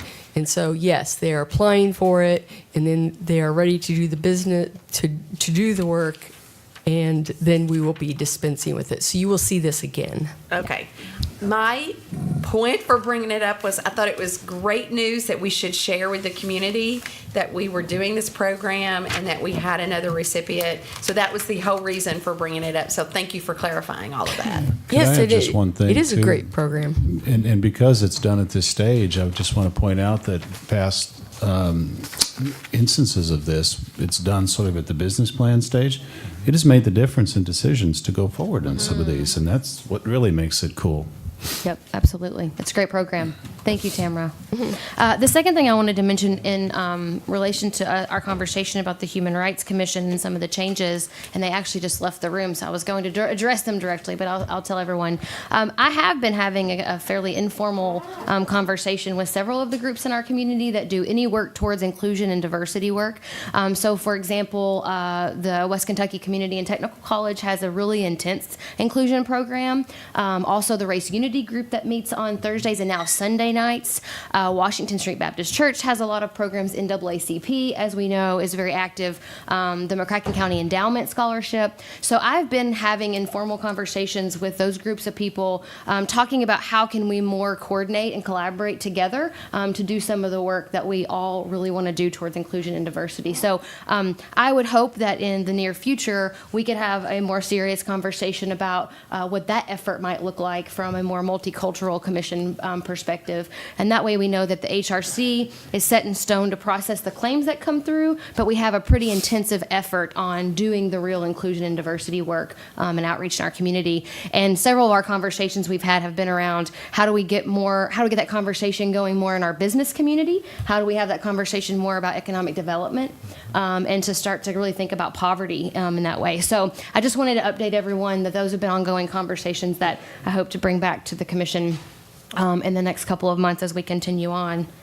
I think with that being said, I have a few more comments from the public that I'd like to call up.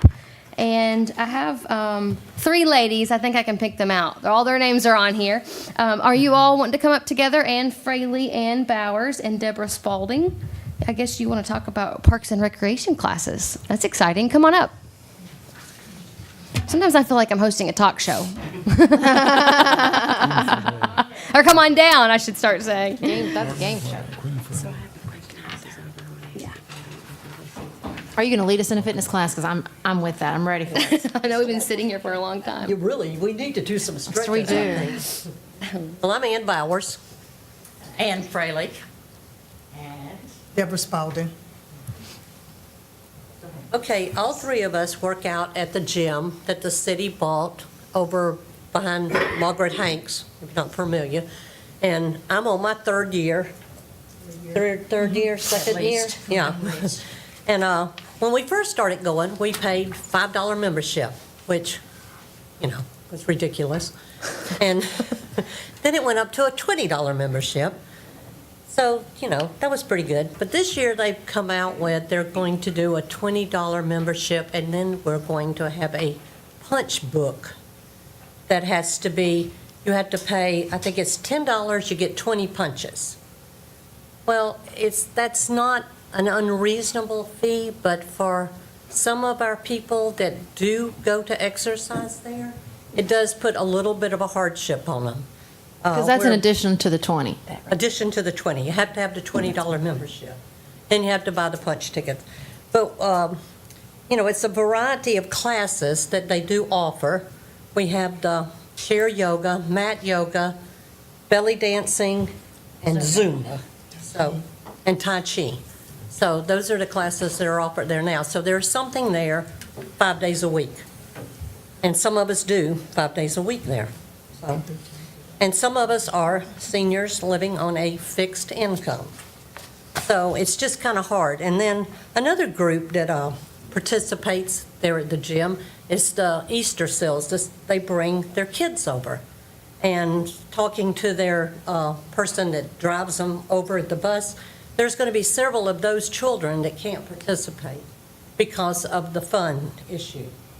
And it's also going to put kind of a hardship on them because now she's going to have to keep up with these punch cards for each child that she brings in to the classes and all.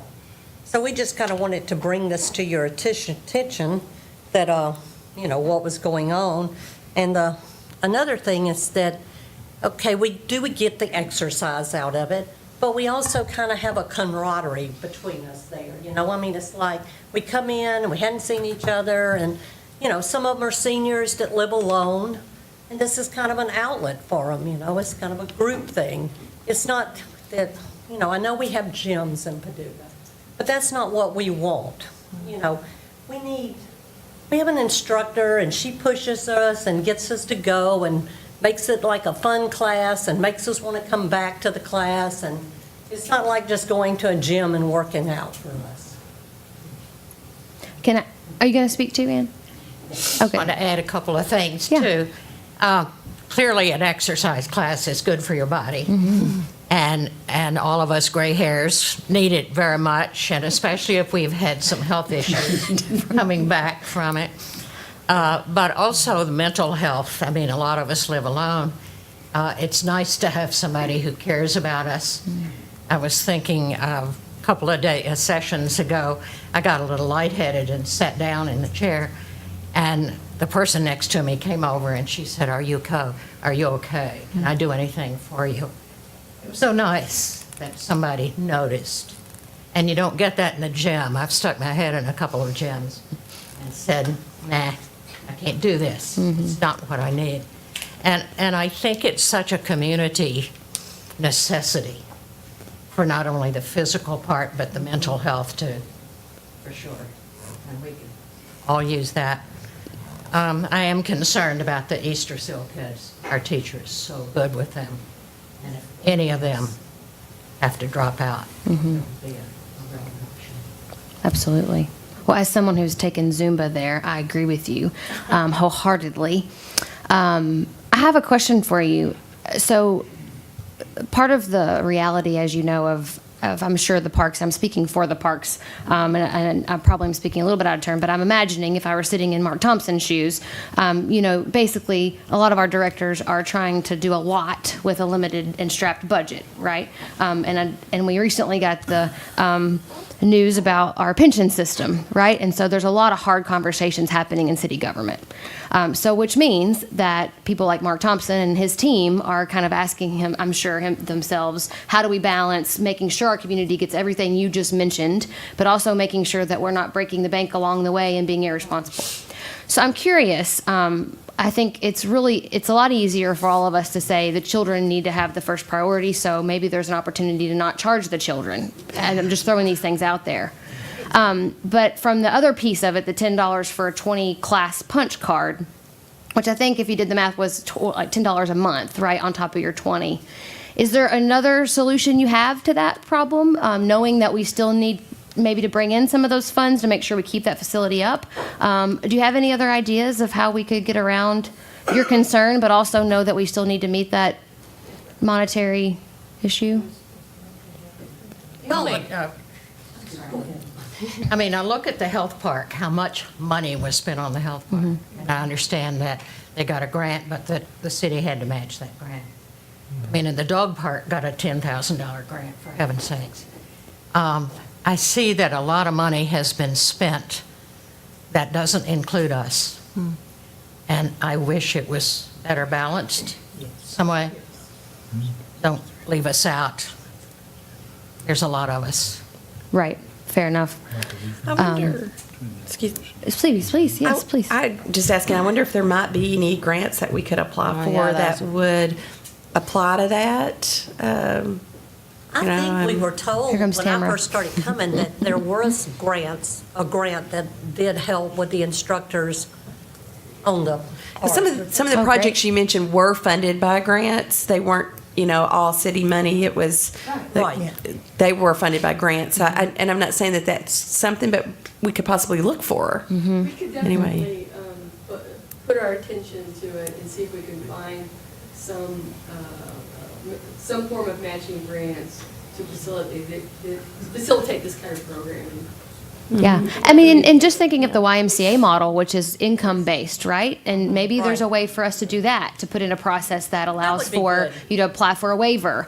If you don't have the $10 a month, then we come up with that criteria.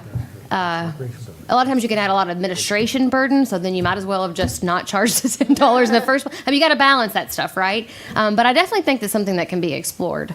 Well, Yeah. maybe even a little bit going We'll have up to get on Mark that in the room. membership fee. I mean, $20 for a year is still pretty cheap, especially if you did it income-based. Like, if we could afford to pay more for a membership fee, then I'm fine with that, And then you wouldn't have to have this punch thing going. Well, I said, really, $20 a year that's a deal. Yeah. Well, we're gonna record. This is all recorded, and we're gonna review. We're gonna send it to Mark Thompson, and let him watch our brainstorm session. Okay, and then hopefully they can come up with something for us. One other thing, I hope that our instructors are well paid. Let's put it that way. Because it's not something everybody has the skill and the ability or the desire to do. Yeah. And they deserve professional pay because they are professionals for sure. Yeah. Absolutely. Can I ask Thanks. you one more thing? When you say that you feel ignored, my grandmother tells me when you reach a certain age, you feel invisible. And so with that in mind, and I don't want to put you on the spot right now, but if you could think on other ways that the city could step up and include you or include your viewpoint or serve the community, the elderly community, the living alone community, please think on that and come back or reach out to us individually, because I don't want to be like, tell me right now. But if you think on it and have some other concerns, please, that would be great. There was a survey that Purchase Area did, asked us about our community, the seniors. Exercise programs. Mm-hmm. And we took that survey, so you might want to check with the I think it's the Purchase health areas. department. It's the health department, correct? Yes. That did that, yeah. Yes, they did that. They're still in the middle of data collection. Right. Yep, so it'll be a minute before they get the Awesome. results, but absolutely, good idea. Yeah. Of course, Yeah. we took the survey before this happened, so. Well, Mayor, the Thank you PAD all. office also has Thank you. committee on this, I believe. On aging, yeah. Okay, we have a few more public comments, and then we're gonna go into executive session. Michael Swinford. Welcome back, sir.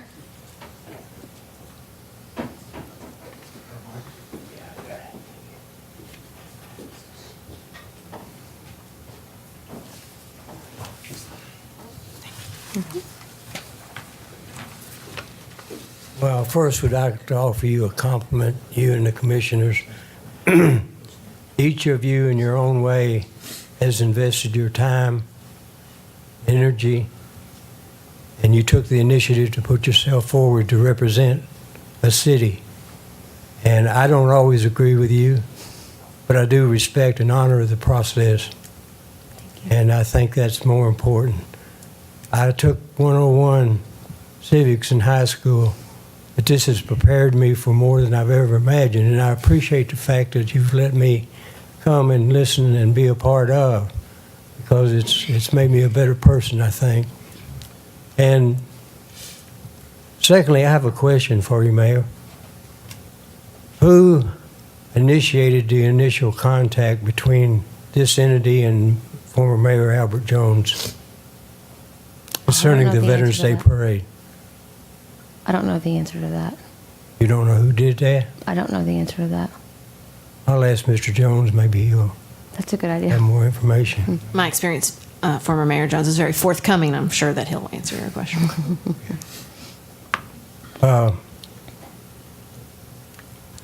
When we were talking about veterans in your office the other day, I picked something up off the internet, and I'd like to leave it with you, because I won't be here anymore probably. And I want to leave you some words of wisdom to live by. It's called If You Are Able. And Major Michael McDonald from Springfield, Illinois, was on a rescue mission one day to rescue a downed helicopter with crewmen aboard. And he himself, it was a hot LZ, and when he went in to land to rescue the crew, he was himself shot down and killed. When he went back to his locker to gather his personal effects and send them home to his wife, they found these words scribbled on the side of the locker. And I'd like to share his words with you, keeping the veterans in mind, although it's applicable to everybody. But it's entitled, If You Are Able. If you are able, save for them a place inside of you, and save one backward glance as you are leaving for the places they can no longer go. Be not ashamed to say you love them, though you may or may not have. Take what they have left you and what they have taught you by their dying, and keep it with your own. And in that time when men and women decide to call the war insane, take a moment to remember those gentle heroes we left behind. And as a final thought, Mayor, you successfully kept us out of the parade, but you did not take us out of the hearts and minds of the citizens of Paducah. Thank you, Michael. And I want to tell you that you also have impacted us. And thank you for coming week in and week out and having this conversation with us. And more importantly, Michael, thank you for your service. Can I say something to Mr. Swinford? Yes. I'm getting a little emotional, maybe because we've been going so long. I missed my baby's preschool pageant tonight to be here to serve the people of Paducah, and I'm happy to do it. But I can't tell you how much it means that you thank us for our service, because people would come with all kinds of complaints and issues, and some are much more important and closer to their hearts than others. But often, I'm afraid in civic engagements, they don't offer as much grace as you just did. That was very admirable. Thank you.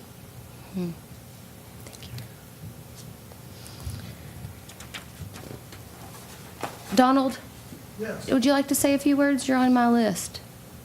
No, I'm choosing not to speak tonight. I'm working on a couple of issues.